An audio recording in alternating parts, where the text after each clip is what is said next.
chega, começa a adoração. Nossa alma a Deus se entrega em mera humilhação. Ao Santo Deus a mente queremos elevar.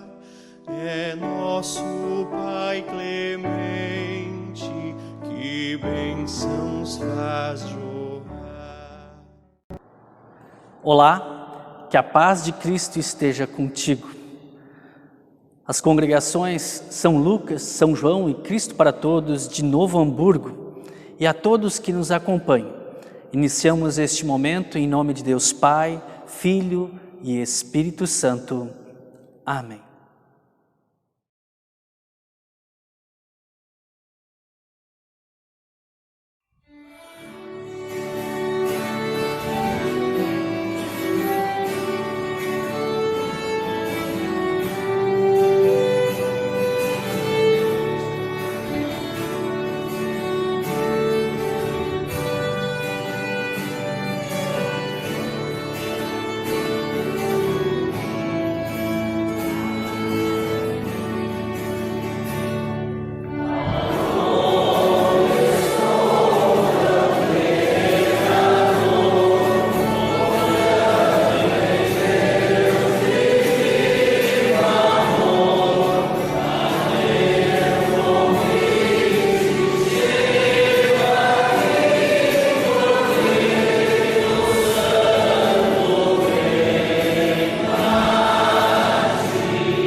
Onipotente Deus, nosso Criador e Redentor, nós, pobres pecadores, te confessamos que somos por natureza pecaminosos e impuros, e que temos cometido pecado contra ti por pensamentos, palavras e ações.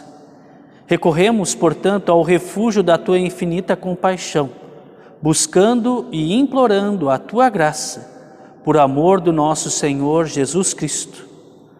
Ó misericordioso Deus, que deste o teu Filho unigênito para que morresse por nós, tem compaixão de nós e por amor de Jesus Cristo nos concede a remissão de todos os nossos pecados.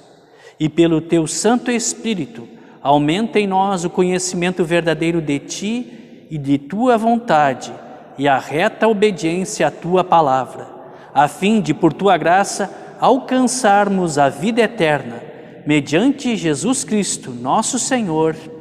Amém.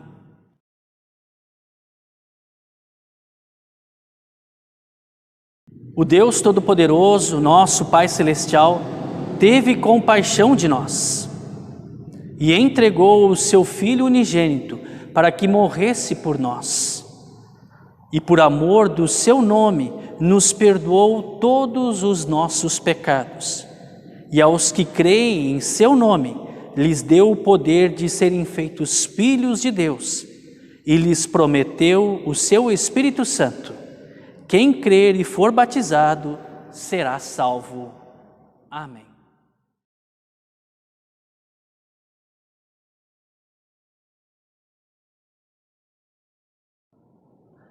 Leitura do Salmo 19, versículos 7 a 14.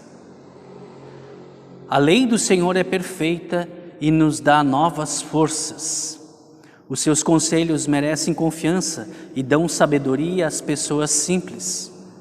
Os ensinos do Senhor são certos e alegram o coração. Os seus ensinamentos são claros e iluminam a nossa mente. O temor ao Senhor é bom e dura para sempre. Os seus julgamentos são justos e sempre se baseiam na verdade. Os seus ensinos são mais preciosos do que o ouro, até mesmo do que muito ouro fino. São mais doces do que o mel, mais doces até do que o mel mais puro. Senhor, os teus ensinamentos dão sabedoria a mim, teu servo, e eu sou recompensado quando lhes obedeço. Quem pode ver os seus próprios erros? Purifica-me, Senhor, das faltas que cometo sem perceber. Livra-me também dos pecados que cometo por vontade própria. Não permitas que eles me dominem. Assim, serei uma pessoa direita e ficarei livre do grave pecado da desobediência a Ti. Que as minhas palavras e os meus pensamentos sejam aceitáveis a Ti, ó Senhor Deus, minha rocha e meu defensor. Até aqui a leitura do Salmo.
Leitura do Antigo Testamento, registrado em Êxodo capítulo 20, versículos 1 a 7. Deus falou, e foi isto o que ele disse: Meu povo, eu, o Senhor, sou o seu Deus. Eu o tirei do Egito, a terra onde você era escravo. Não adore outros deuses, adore somente a mim. Não faça imagem de nenhuma coisa que há lá em cima no céu, ou aqui embaixo na terra, ou nas águas debaixo da terra. Não se ajoelhe diante de ídolos, nem os adore, pois eu, o Senhor, sou o seu Deus, e não tolero outros deuses. Eu castigo aqueles que me odeiam, até os seus bisnetos e trisnetos. Porém, sou bondoso com aqueles que me amam e obedecem aos meus mandamentos, e abençoo os seus descendentes por milhares de gerações.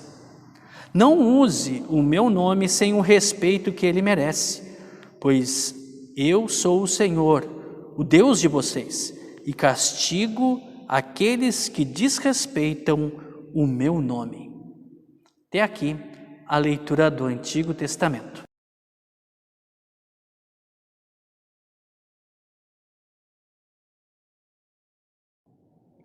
Leitura bíblica da primeira carta do apóstolo Paulo aos Coríntios, capítulo 1, versículos 18 a 31. De fato, a mensagem da morte de Cristo na cruz é loucura para os que estão se perdendo. Mas para nós, os que estamos sendo salvos, é poder de Deus. Pois as Escrituras Sagradas dizem: destruirei a sabedoria dos sábios e acabarei com o conhecimento dos instruídos. Então, o que poderão dizer os sábios e os instruídos? O que vão dizer os grandes oradores deste mundo? Deus tem mostrado que a sabedoria deste mundo é loucura. Pois Deus, na sua sabedoria, não deixou que os seres humanos o conhecessem por meio da sabedoria deles. Pelo contrário, resolveu salvar aqueles que creem e fez isso por meio da mensagem que anunciamos, a qual é chamada de louca. Os judeus pedem milagres como prova, e os não-judeus procuram a sabedoria. Mas nós anunciamos o Cristo crucificado, uma mensagem que para os judeus é ofensa e para os não-judeus é loucura. Mas para aqueles que Deus tem chamado, tanto judeus como não-judeus, Cristo é o poder de Deus e a sabedoria de Deus. Pois aquilo que parece ser loucura de Deus é mais sábio do que a sabedoria humana. E aquilo que parece ser a fraqueza de Deus é mais forte do que a força humana.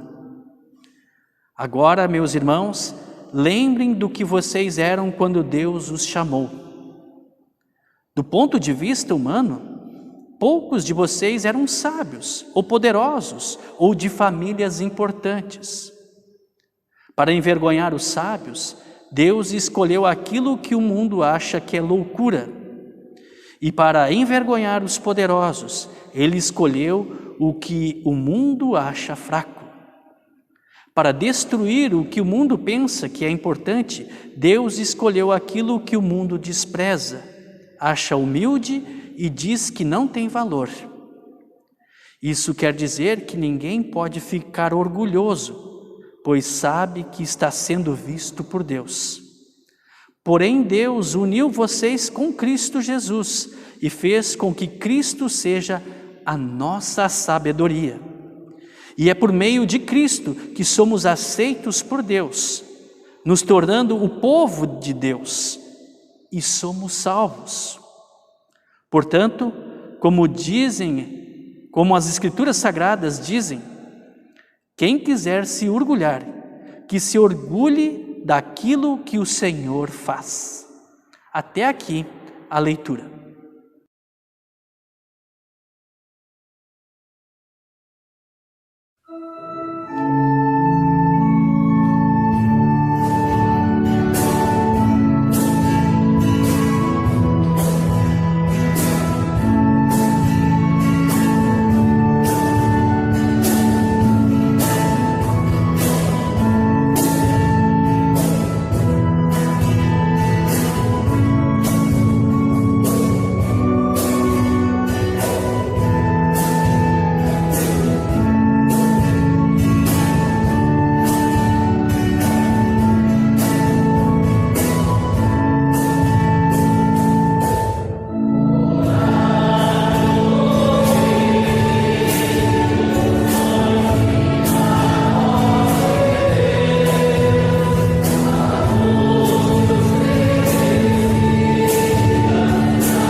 Leitura do Evangelho, conforme registrado em João, capítulo 2, versículos 13 a 22. Alguns dias antes da Páscoa dos judeus, Jesus foi até a cidade de Jerusalém. No pátio do templo encontrou pessoas vendendo bois, ovelhas e pombas, e viu também os que, sentados às suas mesas, trocavam dinheiro para o povo. Então, ele fez um chicote de cordas e expulsou toda aquela gente dali, e também as ovelhas e os bois. Virou as mesas dos que trocavam dinheiro, e as moedas se espalharam pelo chão. E disse aos que vendiam pombas: tirem tudo isso daqui. Parem de fazer da casa do meu pai um mercado. Então os discípulos dele lembraram das palavras das Escrituras Sagradas que dizem: o meu amor pela tua casa, ó Deus, queima dentro de mim como fogo. Aí os líderes judeus perguntaram: que milagre você pode fazer para nos provar que tem autoridade para fazer isso? Jesus respondeu: derrubem este templo e eu o construirei de novo em 3 dias. Eles disseram: a construção deste templo levou 46 anos e você diz que vai construí-lo de novo em 3 dias. Porém, o templo do qual Jesus estava falando era seu próprio corpo. Quando Jesus foi ressuscitado, os seus discípulos lembraram que ele tinha dito isso e então creram nas Escrituras Sagradas e nas palavras dele. Até aqui a leitura do Evangelho.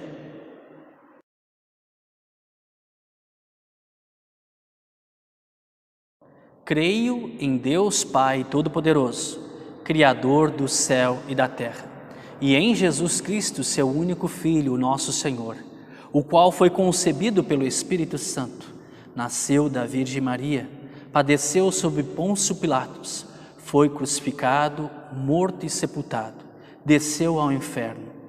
No 3º dia ressuscitou dos mortos, subiu ao céu e está sentado à direita de Deus Pai Todo-Poderoso, donde há de vir a julgar os vivos e os mortos. Creio no Espírito Santo, na Santa Igreja Cristã, a comunhão dos santos, na remissão dos pecados, na ressurreição da carne e na vida eterna. Amém.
Que Deus nos abençoe no meditar da sua palavra. Restauração é uma técnica usada para recuperar um objeto, uma casa, uma obra de arte, um carro antigo. Quando ele está desgastado, ou até mesmo quando alguma coisa quebra e ela precisa então de restauração. E é interessante que precisa de um restaurador. Esse objeto em si não consegue fazer essa restauração em si mesmo. Alguém necessita restaurar. O que nós vamos conversar hoje está relacionado à restauração. No texto do Evangelho que ouvimos hoje, Jesus está no templo. Alguma coisa não estava certa lá. O propósito da casa de oração de Deus não estava sendo bem utilizado, não estava sendo utilizado para o devido objetivo. E foi então necessário a intervenção de Jesus para restaurar, conforme ouvimos no texto de João capítulo 2. Jesus vai ao templo e então fica espantado, e até inclusive a reação de Jesus é meio forte, porque de fato algo terrível estava acontecendo ali fora do propósito para o qual o templo havia sido criado, havia sido construído, e ele necessitava ser restaurado, redirecionado. Inclusive, um dos textos que ouvimos do Antigo Testamento, de Êxodo capítulo 20, onde tem os 10 mandamentos, mas assim acompanhamos apenas a leitura que faz uma referência ao primeiro e ao segundo mandamento, que tem a ver com a nossa relação com Deus, do amor a Deus em primeiro lugar, sobre todas as coisas, e respeitar o nome de Deus, usá-lo para o devido propósito, de forma correta. Algo que lá no templo, em Jerusalém, quando Jesus chegou, não estava sendo adequadamente utilizado para o seu fim, para o seu propósito. Ali, que era a casa de adoração, que era uma referência a se achegar a Deus e o adorar em primeiro lugar, como nos diz o primeiro mandamento, também não estava assim sendo adequadamente utilizado. Estava perdendo o seu propósito. Estava quebrado, precisava ser restaurado. Mas os textos também nos falam de você, de mim, das pessoas que precisam de restauração. A lei do Senhor é perfeita e restaura a alma. A lei de Deus, os mandamentos de Deus, a palavra de Deus, querem restaurar pessoas. E assim, esta lei que fala do amor de Deus, como diz um comentarista no Salmo 19, ele escreve o seguinte: somente a lei pode afastar a mente do amor de si mesmo e do mundo e dirigi-la para Deus. Nem medo, nem amor egoísta convertem a alma. Eles às vezes mudam a aparência exterior e as ações, mas nunca afetam o coração. O coração, a alma, quem restaura é Deus. É necessário um restaurador. Assim, Deus enviou o seu Filho Jesus para restaurar a nossa relação com Ele. Sim, o próprio salmista nos diz que necessitamos de restauração porque nós quebramos por meio da nossa desobediência aos mandamentos, à lei de Deus. Esta lei que é pura, mais pura do que o ouro, é valiosíssima, é mais doce do que o mais puro mel. Esta lei que é pura, esta palavra de Deus que é doce, ela quer restaurar aos seus filhos, você, eu, que somos pecadores. No Salmo 19, no versículo 12, o salmista diz assim: quem pode ver os seus próprios erros? Purifica-me, Senhor, das faltas que cometo sem perceber. Às vezes nós achamos que estamos bem, que nem cometemos erros e pecados, mas talvez isso aconteça porque estamos tão afastados de Deus que nem ouvimos mais a sua voz, a sua palavra, não o escutamos. Preferimos ouvir a nossa voz interior, os nossos desejos, os nossos anseios, as nossas cobiças. Mas esta lei de Deus, ela nos aponta e mostra os pecados que cometemos.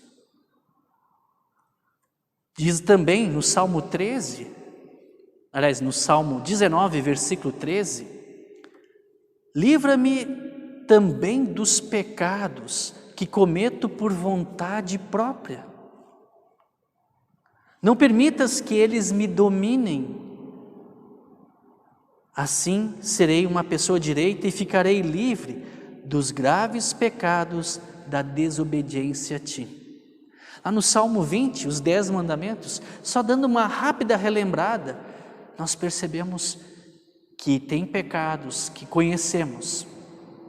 Talvez assim, vagamente, mas ainda assim, cometemos erros. Sabendo, de propósito, como diz o salmista. Alguns são por vontade própria, outros sem perceber, mas de qualquer forma, nós estamos quebrados. Isso já acontece desde lá do Jardim do Éden, quando Adão e Eva desobedeceram a Deus e a lei foi quebrada. E desde ali então precisamos ser restaurados. E vejam só, não somos nós mesmos que nos restauramos. Precisamos de um restaurador,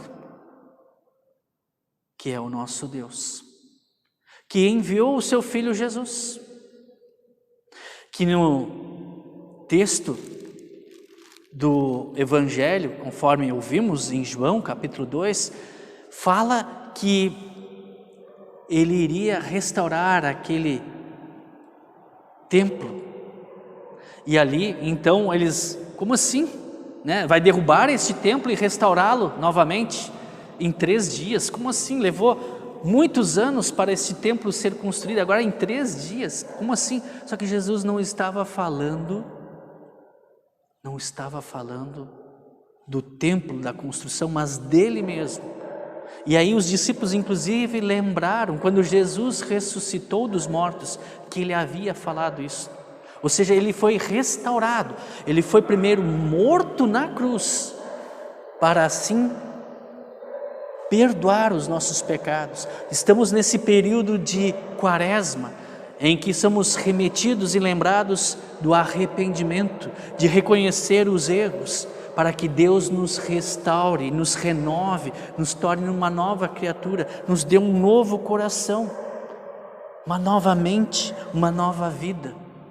Às vezes nos enredamos nas nossas coisas, nos nossos pecados, que infelizmente não percebemos esta mão de Deus estendida através do seu Filho Jesus, que veio para buscar e perdoar o pecador. Você, eu, que erramos, que quebramos a lei, Deus veio em Jesus nos restaurar. E assim, quando Cristo é restaurado ao 3º dia, na ressurreição, Ele também nos restaura, nos dando assim a promessa da vida eterna. nos dando assim restauração da ressurreição para a vida eterna. A lei do Senhor é perfeita e restaura a alma. E isso é para todos, para os mais simples inclusive. Aliás, diz o apóstolo Paulo na carta ao 1 Coríntios, de fato, a mensagem da morte na cruz é loucura para os que estão se perdendo, mas para nós que estamos sendo salvos é poder de Deus.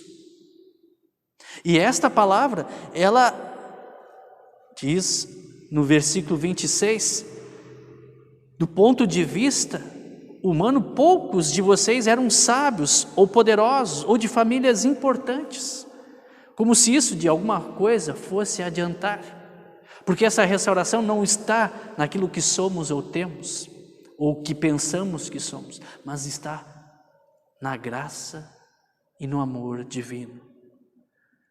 Diz no versículo 30 de 1 Coríntios capítulo 1, Deus uniu vocês com Cristo. Deus uniu vocês com Cristo Jesus e fez com que Cristo seja a nossa sabedoria. E é por meio de Cristo que somos aceitos por Deus, nos tornando povo de Deus e somos salvos. E assim, Cristo vem nos restaurar para uma nova vida, a vida eterna. Esta lei de Deus, como diz o salmista, é perfeita, é riquíssima, é mais valiosa do que o ouro mais puro, é mais doce do que o mel mais puro. E dá sabedoria aos simples, dá forças aos simples, a você e a mim.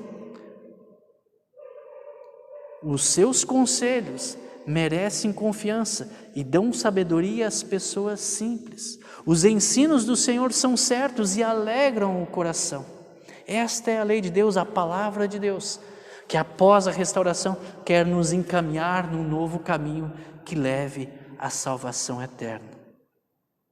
Esta lei do Senhor, esta palavra do Senhor que é perfeita, é o próprio Cristo, a palavra viva, a lei restaurada em nós, na cruz e na ressurreição, para o nosso bem, para o nosso amor, para a nossa salvação. Não sei se você já foi alguma vez no mar. A primeira vez que a gente vai, a gente fica deslumbrado, como ele é enorme, como ele é grande. A gente fica tão motivado, inclusive a ir à areia, logo em seguida até a beira da água e se molhar os pés. Agora imagine você estar ali diante daquele mar e pega na mão um pouco de água. E assim você vê aos poucos aquela água escorrendo entre os seus dedos.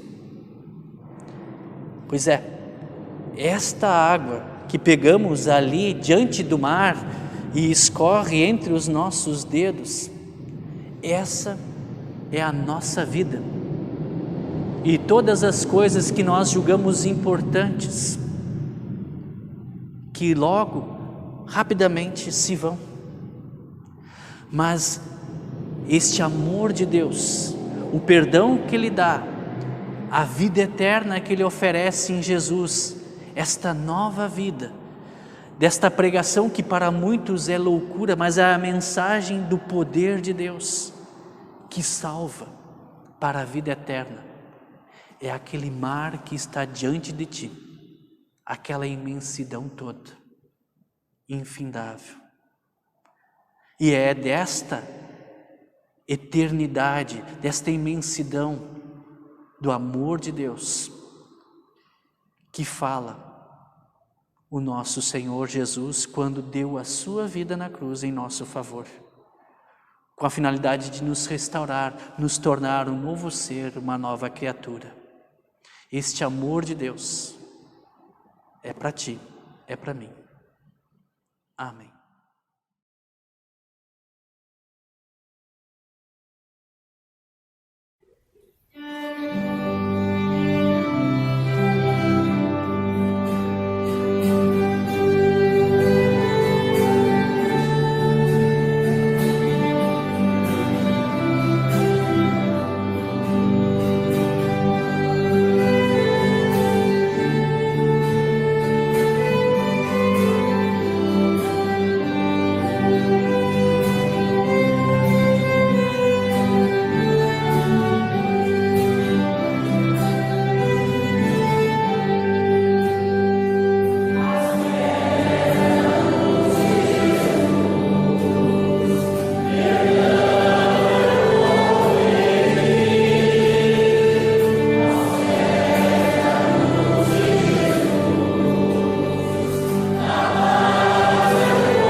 Todo-Poderoso e Eterno Deus, digno da reverência de todas as pessoas, agradecemos-te de coração pelas inúmeras bênçãos que, sem mérito ou dignidade da nossa parte, nos concedeste. Louvamos-te especialmente por teres preservado entre nós a tua palavra salvadora e os santos sacramentos. Pedimos-te, Senhor, que concedas à tua igreja pureza de doutrina e pastores fiéis, que preguem a tua palavra com ousadia e poder. Permite a todos que a ouvem uma correta compreensão e confiança na mesma. Envia trabalhadores à tua seara e abre a porta da fé aos que ainda não te conhecem. Lembra os inimigos da tua igreja com misericórdia e concede-lhes o arrependimento para a nova vida em Cristo. Protege e defende a tua igreja de todos os perigos e tribulações. Fortalece a nós e os demais cristãos para que coloquemos a nossa confiança exclusivamente na graça revelada em Cristo. E ajuda-nos a combater o bom combate da fé, para que alcancemos afinal a nossa salvação eterna. Por tua misericórdia, Senhor, ouve a nossa oração. Derrama a tua graça e o teu amor sobre todas as nações da terra. Abençoa especialmente nossa pátria, o seu povo e a todos os que ocupam cargos de liderança e autoridade. Faze resplandecer a tua glória no meio do povo, para que haja misericórdia e verdade, justiça e paz em todos os lugares. Por tua misericórdia, Senhor, ouve a nossa oração. Entregamos aos teus cuidados as nossas escolas e pedimos-te que concedas que nossos filhos cresçam no conhecimento e sabedoria que seja útil, bem como as virtudes cristãs, e ajuda-os para que possam produzir bons frutos para a vida aqui neste mundo. Dá sabedoria, senso de responsabilidade, espírito de sacrifício e paciência aos professores e mestres, para que possam cumprir com alegria e prazer a sua vocação de educadores da justiça que provém de Cristo. Por tua misericórdia, Senhor, ouve a nossa oração. Bondosamente defende-nos de toda a calamidade proveniente de incêndio e inundação, guerra e doenças contagiosas, de escassez e fome, de marginalidade, crime, desemprego e de qualquer outro mal que possa afetar nosso corpo. Cuida e faze prosperar a cada um em sua vocação e permite que todas as ciências e artes úteis floresçam entre nós. Sê o Deus das viúvas e dos órfãos, o ajudador dos enfermos e necessitados, o confortador dos abatidos e aflitos. Por tua misericórdia, Senhor, ouve a nossa oração. Aceita, te imploramos, nosso corpo e nossa vida, nossos corações e nossas mentes, as ofertas que trazemos perante Ti para o Teu louvor e serviço. Por Tua misericórdia, Senhor, ouve a nossa oração. Pedimos, querido Deus, para que o Senhor cuide de todos aqueles que estão enlutados, todos os que estão enfermos, hospitalizados, especialmente os que foram atingidos pelo Covid-19. Que o Senhor restaure a saúde daqueles que estão doentes, conforte a todos que perderam entes queridos e também proteja e cuide de todos os profissionais da área da saúde no seu trabalho, na sua vocação. E proteja a todos nós, para que assim este mal não nos atinja. Derrama a Tua bênção e os Teus cuidados sobre cada lar, cada família, a cada um que está agora nos ouvindo nesta oração. Por Tua misericórdia, Senhor, ouve a nossa oração. Como estrangeiros e peregrinos que somos neste mundo, ajuda-nos por meio da verdadeira fé e uma vida agradável a Ti, e nos prepararmos para a vida que há de vir, fazendo a obra que nos confiaste enquanto é dia, antes que venha a noite, quando ninguém mais pode trabalhar. E quando vier a nossa hora derradeira, sustenta-nos com o Teu poder e recebe-nos em Teu reino celestial. Por Jesus Cristo, Teu Filho, nosso Senhor, que vive e reina contigo e com o Espírito Santo, um só Deus, agora e sempre. Amém. Pai nosso que estás no céu, santificado seja o Teu nome. Venha o Teu reino. Seja feita a Tua vontade, assim na terra como no céu. O pão nosso de cada dia nos dá hoje, e perdoa-nos as nossas dívidas, assim como nós também perdoamos aos nossos devedores. E não nos deixes cair em tentação, mas livra-nos do mal, pois Teu é o reino, o poder e a glória para sempre. Amém. Receba a bênção do Senhor. O Senhor te abençoe e te guarde. O Senhor faça resplandecer o seu rosto sobre ti e tenha misericórdia de ti. O Senhor sobre ti levante o seu rosto e te dê a paz. Amém. Chegamos assim ao final deste nosso momento de meditação na Palavra de Deus. Que Deus abençoe ricamente a cada um de vocês e a sua família. Em paz e com perdão, despede a tua grei, que de alma e coração observa a tua lei. Ensina-nos, Senhor,